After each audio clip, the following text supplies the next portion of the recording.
Selamat datang dalam A Moment with God.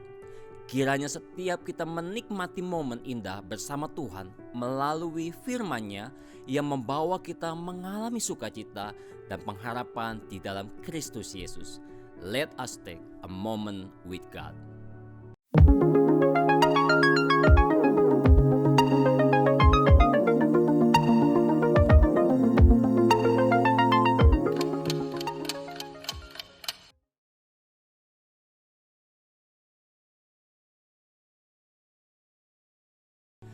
Pada zaman ini mungkin tidak asing bagi kita mendengar kata healing.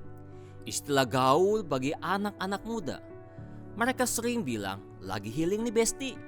Atau ayo guys kita healing dulu. Setelah kata healing berasal dari kata heal yang artinya menyembuhkan, membuat waras, enak, atau nyaman. Dengan demikian healing ini maksudnya adalah sebuah aktivitas yang menjurus pada kegiatan wisata, piknik, nongkrong di bar atau kafe yang bertujuan untuk menghilangkan rasa penat dari kesibukan yang padat dan membuat fresh kembali dari keadaan letih lesu karena kesibukan hidup masyarakat perkotaan. Berbicara soal letih lesu yang disampaikan oleh Kristus di Injil Matius pasal 11 ayat 28, di dalam bahasa Yunani-nya memakai kata kopiau yang mengacu pada keadaan letih lesu yang bisa disebabkan oleh dua hal, yaitu pertama kekeringan rohani dan yang kedua kesepian rohani.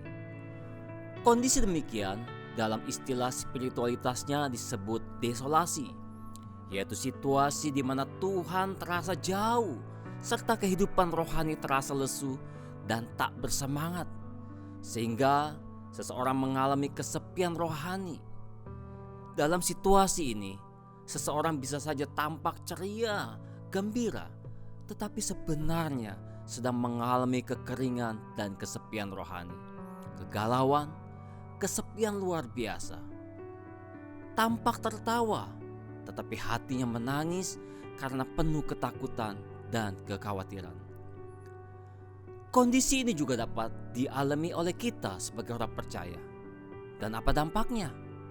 Biasanya pada keadaan itu mereka mengalami kesulitan berdoa, tidak memiliki energi untuk berbuat baik atau berbuat kasih, malas terlibat dalam berbagai aktivitas, dan cenderung menutup diri seperti sedang berada di dalam kekosongan batin. Mereka semakin menarik diri dan merasa enggan untuk melakukan hal-hal yang dulu sebelumnya sangat bersemangat, tekun, dan rajin mengerjakan pelayanan yang diberikan. Tetapi sekarang tidak antusias dan tidak tertarik lagi. Saudara, faktor apa saja yang menyebabkan seseorang bisa berada di dalam kekeringan rohani? Yang pertama, beban hidup yang terlalu menumpuk dan tidak kunjung terselesaikan dalam hidupnya. Dan yang kedua, saat seseorang kehilangan orientasi atau arah hidup yang dijalaninya selama ini.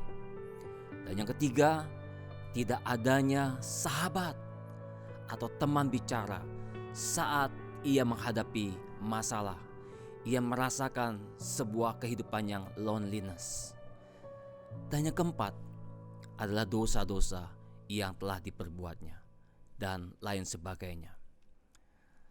Saudara, mengapa seseorang pada akhirnya juga bisa mengalami yang namanya kesepian rohani?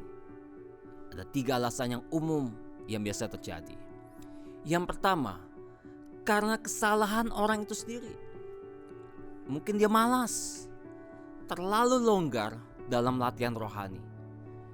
Akibat malas, maka energinya tidak berkobar-kobar dan tidak memicu apa-apa.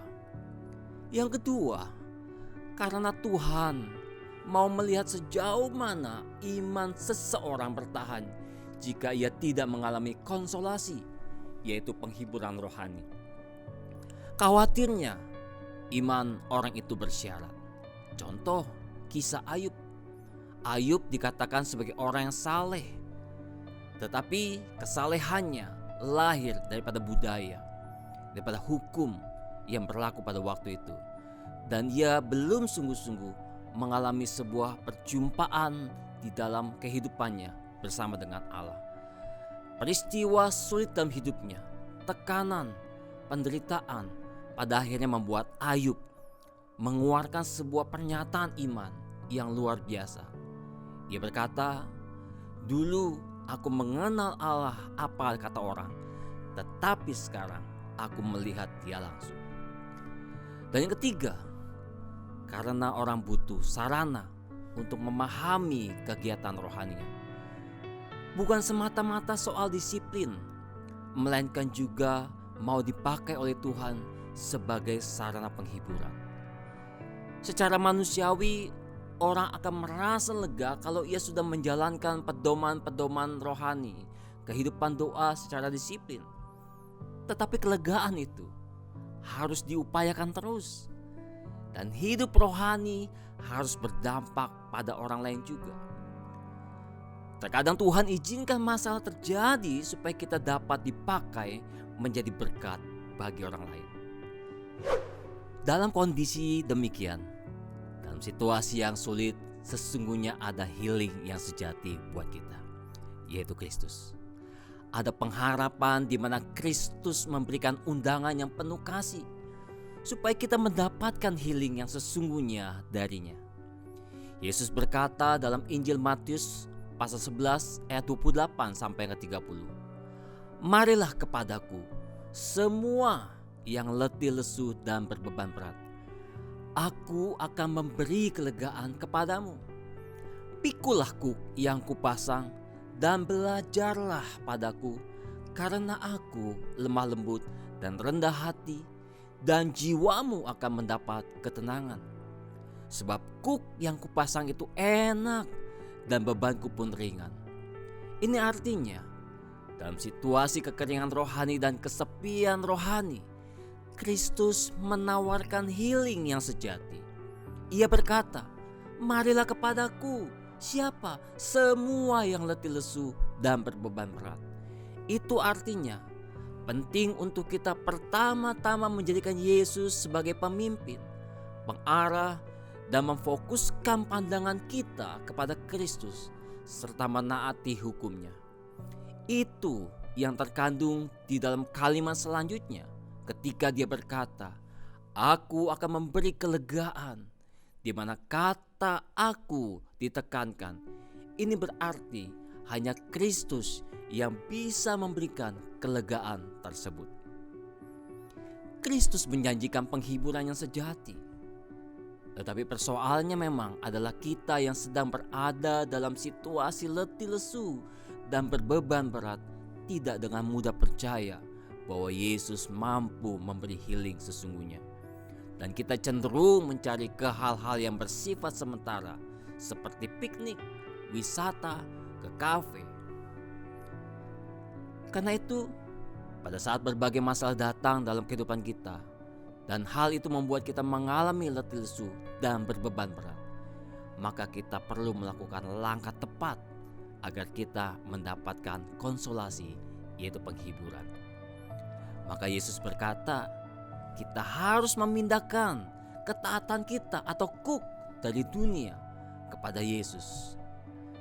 Dan tidak berhenti hanya memindahkan kuk, tetapi juga kita belajar darinya. Dan ada 3 langkah untuk dapat mendapatkan pembelajaran dari Tuhan itu sendiri. Yang pertama, kita harus bertekun dalam doa. Artinya kita berfokus kepada Kristus dan mendengarkan bimbingannya. Yang kedua, mari bergabung di dalam sebuah komunitas rohani dalam gereja, di mana kita bisa berjalan bersama, belajar bersama, bertumbuh bersama, saling menguatkan, seperti yang dikatakan dalam Roma pasal 15 ayat 1-2. Kita harus saling mendoakan yang terdapat dikatakan dalam Yakobus pasal 5 ayat 16, di mana sebagai sesama Kristus kita perlu saling mendoakan. Dan yang ketiga, pergilah berbuat baik kepada orang yang lebih menderita daripada kita.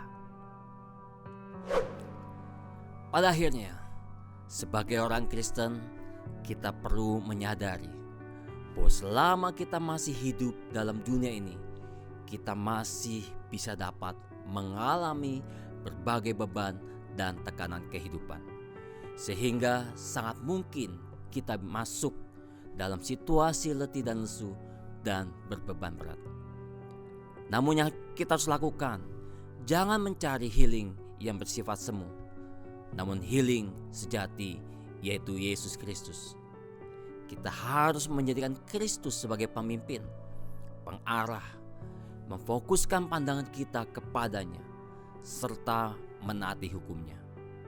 Jangan mencari alternatif lain sebagai cara kita mendapatkan konsolasi, yaitu penghiburan rohani.